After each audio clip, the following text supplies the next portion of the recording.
అందరికీ నమస్కారం. కథ చెప్తా ఛానల్కి స్వాగతం. తింటే గారెలే తినాలి, వింటే భారతమే వినాలి అని తెలుగులో ఒక సామెత ఉంది. మీరు వింటున్నది మహాభారత కథలు. మహాభారతం పంచమ వేదంగా పరిగణింపబడుతుంది. మరి మహాభారత కథలు వినేద్దామా? ఈ ఎపిసోడ్లో భీముడు జటాసురుడు అనే రాక్షసుడిని ఎలా వధించాడు, తరువాత నహుషుడు నుండి భీముడు ఎలా విముక్తుడయ్యాడు, మరియు శ్రీకృష్ణ భగవానుని కీర్తి గురించి చెప్పుకుందాం. పాండవ మధ్యముడైన అర్జునుడు పాశుపతాస్త్రం కోసం వెళ్ళినవాడు ఇంకా తిరిగి రాలేదు. అతని రాకను నిరీక్షిస్తూ తక్కిన సోదరులు ద్రౌపదితో సహా వనవాసంలోనే ఉంటున్నారు. ఇలా ఉండగా యుధిష్ఠిరుడికి గల బ్రాహ్మణ భక్తిని గురించి విన్న జటాసురుడు అనే రాక్షసుడు ఒకనాడు బ్రాహ్మణ వేషంతో ధర్మరాజు వద్దకు వచ్చి, నేను సకల విద్యా సంపన్నుణ్ణి, కొత్త కొత్త అస్త్రశస్త్రాలన్నీ నాకు తెలుసు, వాటిని మీకు నేర్పదలచి వచ్చాను అంటూ పాండవులను నమ్మించాడు. వారు నేర్చుకోవడానికి అంగీకరించారు. ఒకనాటి ఉదయాన ఋషులు బ్రాహ్మలు నది ఒడ్డుకు వచ్చి అహ్నికాలు తీర్చుకోపోయారు. భీమసేనుడు వేటకని అరణ్యానికి వెళ్ళాడు. ఇదే సమయమని కపట బ్రాహ్మణుడైన జటాసురుడు ముందుగా పాండవుల ఆయుధాలను దాచివేశాడు. తర్వాత తన నిజరూపంలో ద్రౌపదిని ఎత్తుకుపోసాగాడు. అప్పుడు అక్కడ ఉన్న ధర్మరాజు, నకుల సహదేవులు ఆయుధాల కోసం వెతుక్కోగా కనపడలేదు. చేసేదేమీ లేక నిరాయుధులుగానే వారు జటాసురుణ్ణి ఆటకాయించారు. బలీయుడైన ఆ రాక్షసుడు వారి ముగ్గురిని కూడా చంకనెత్తుకొని పరుగుతీశాడు. అయితే యుక్తిపరుడైన సహదేవుడు చంక నుండి చల్లగా కిందకి జారుకుని పోయి ఈ విషయం భీముడికి అందించాడు. ఈ లోపల ధర్మరాజు జటాసురునితో ధర్మవాదనకు దిగి వాడి వేగం తగ్గించాడు. అంతలోనే గదాయుడైన భీమసేనుడు గర్జిస్తూ వచ్చాడు.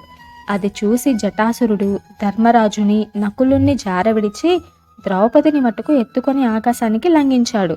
వెంటనే భీమసేనుడు ఒక మహావృక్షాన్ని పెళ్లగించి వాడిని కొట్టేసరికి వాడు పర్వతంలా నేలను కూలి ద్రౌపదిని ఒక చోట ఉంచి భీమసేనునితో కలయబట్టాడు. ఉభయులకు మధ్యని ముష్టి యుద్ధమే కాక గదలతోనూ వృక్షాలతోనూ గొప్ప యుద్ధం జరిగింది. చివరకు జటాసురుణ్ణి భీమసేనుడు గగన మార్గానికి ఎగరవేశాడు. వాడు కిందపడి మొహం పగిలి చచ్చాడు. ఈ విధంగా పాండవులు ధైర్యంతో కష్టాలను ఎదుర్కొంటూ పోసాగారు. ఆ తర్వాత తన సోదరులను విడిచి వెళ్ళిన అర్జునుడు పరమేశ్వరుణ్ణి, దేవేంద్రుణ్ణి మెప్పించి అనేకమైన వరాలు పొంది చాలా కాలానికి తిరిగి వచ్చాడు. అప్పుడు పంచపాండవులు అత్యంత ఉత్సాహంతో హిమవత్ పర్వతంలో సంచారం చేయసాగారు. ఇలా ఉండగా ఒకనాడు ఎక్కడికో వెళ్ళిన భీమసేనుడు ఎంతకు రాకపోవడంతో యుధిష్ఠిరుడికి ఆత్రం కలిగింది. కొన్ని అపశకునాలు కనపడడం చేత ఆయన ఆత్రం మరింత ఎక్కువైంది. ఇక ఉండపట్టలేక ధర్మరాజు స్వయంగా బయలుదేరి తమ్ముడి జాడ కనిపెడుతూ వెళ్ళాడు. కొంత దూరంలో భీముడు విడిచే నిశ్వాసాల ధ్వని స్పష్టంగా వినపడింది. అక్కడికి పోయి చూడగా భీకర స్వరూపం గల ఒక గొప్ప కొండ చిలువ భీమసేనుణ్ణి బంధించి ఉండడం కనపడింది. అది సామాన్యమైంది కాదని ధర్మరాజు వెంటనే గ్రహించాడు. విచారింపగా ఆ చిలువ ఇలా చెప్పింది, ఇది నా ప్రదేశం. ఇక్కడ వచ్చిన వాళ్ళని తినే హక్కు నాకుంది. అయితే నేను అడిగే ప్రశ్నలకు సరైన జవాబులు చెప్పగల వాళ్ళని మాత్రం విడిచిపెడతాను. అప్పుడే నాకు శాప విముక్తి అంటూ తన చరిత్ర అంతా వివరించింది. పూర్వం చంద్రవంశంలో నహుషుడు అనే రాజు ఉండేవాడు. అతడు ఘనకార్యాలు చేసి ఇంద్ర పదవి గడించాడు. మహర్షులే వచ్చి అతనికి పల్లకి పట్టారు. అప్పుడు నహుషుడు గర్వం చేత, ఇంత నిదానమేమిటి, చరచరపొండి అని ఋషులను హెచ్చరించాడు. అప్పుడు అగస్త్యుడు కోపగించి, నీవు సర్పమైపోవుగాక అని శపించాడు. నహుషుడు పశ్చాత్తాపడి మహర్షికి క్షమాపణ చెప్పాడు. అందుకు అగస్త్యుడు, నీవు అడిగే ధర్మ సూక్ష్మమైన ప్రశ్నలకు జవాబు ఇవ్వగలవారు వచ్చినప్పుడు వారి వల్ల నీకు శాప విమోచనం కలుగుతుంది. అంతవరకు జవాబులు చెప్పలేని వారందరినీ భక్షిస్తూ కాలక్షేపం చెయ్యి అని చెప్పాడు. ఆ చిలువ రూపంలో ఉన్న నహుషుడి ప్రశ్నలకు ధర్మరాజు సరైన సమాధానాలు ఇవ్వటంతో అతడికి శాప విముక్తి కలిగింది. భీమసేనుడు విముక్తుడయ్యాడు. ధర్మాత్ములైనటువంటి పాండవులు నిర్విఘ్నంగా అరణ్యవాసం సాగిస్తూ వచ్చారు. వారు సంచారం చేసిన 10 సంవత్సరాల కాలము 10 క్షణాలుగా గడిచిపోయింది. ఈ అవధిలో భీమార్జునులకు ఎన్నెన్నో కొత్త శక్తులు లభించాయి. ఈ సమయంలోనే యుధిష్ఠిరుడి ధర్మబలం కూడా పరీక్షకు నిలిచి నెగ్గింది. వనవాసం పూర్తి కావడానికి ఇంకొక 2 ఏళ్లు మాత్రమే గడువున్నది. ఇలా పంచ పాండవులు, ద్రౌపది సరస్వతి నది తీరాన సాగుతూ ద్వైతవనం చేరుకున్నారు. అక్కడి నుండి బయలుదేరి ఋషులను, బ్రాహ్మణులను వెంట పెట్టుకొని వారు సరాసరి కామ్యకవనానికి వచ్చేశారు. ఒక రోజున అర్జునుడి స్నేహితుడైన బ్రాహ్మణుడు ఒక ఆయన ఆత్రంతో పరుగున వచ్చి సత్యభామ సమేతుడైన శ్రీకృష్ణ భగవానుడు విచ్చేస్తున్నాడు అనే శుభవార్త తెలిపాడు.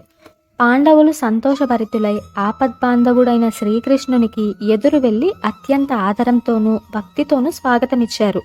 కృష్ణుడు పాండవ సోదరులను, సత్యభామ ద్రౌపదీదేవిని దివ్యాలింగనాలతో పరస్పరము సత్కరించుకున్నారు. తరువాత అందరూ విశ్రాంతంగా కూర్చొని ఎంతో ఆప్యాయంగా ఒకరినొకరు కుశల ప్రశ్నలు వేసుకొనడంలో నిమగ్నులైనారు. ఇంతవరకు గడిచిన అరణ్యవాస విశేషాలు, అనుభవాలు శ్రీకృష్ణునితో యుధిష్ఠిరుడు పూసగుచ్చినట్టు వివరించాడు. భగవానుడైన కృష్ణుడికి ఇవన్నీ తెలియవా? అన్నీ విని చివరకు శ్రీకృష్ణుడు, కర్తవ్యనిష్ఠులైన మీరు కష్టసుఖాల భేదాన్ని పాటించరని ఎరుగుదును. మీకు కీడు తలచిన వారికి అంత్యఘట్టం వచ్చింది. వనవాసంలో మీకు ఎంతటి కొత్త శక్తులు లభించాయో అంతవరకు దుర్యోధనుడి శక్తి క్షీణించిందన్నమాట. మిగిలి ఉన్న కొద్దిపాటి కాలము అరణ్యవాస, అజ్ఞాతవాసాలు నిశ్చింతతో ముగించండి, మీకు శుభమవుతుంది అని హితువు చెప్పాడు. పాండవులు, అక్కడ ఉన్న అందరూ జయ జయ శ్రీకృష్ణ అంటూ పరవశులై భగవానుణ్ణి కీర్తించారు. ఇదండి ఇవాల్టి మహాభారత కథలు.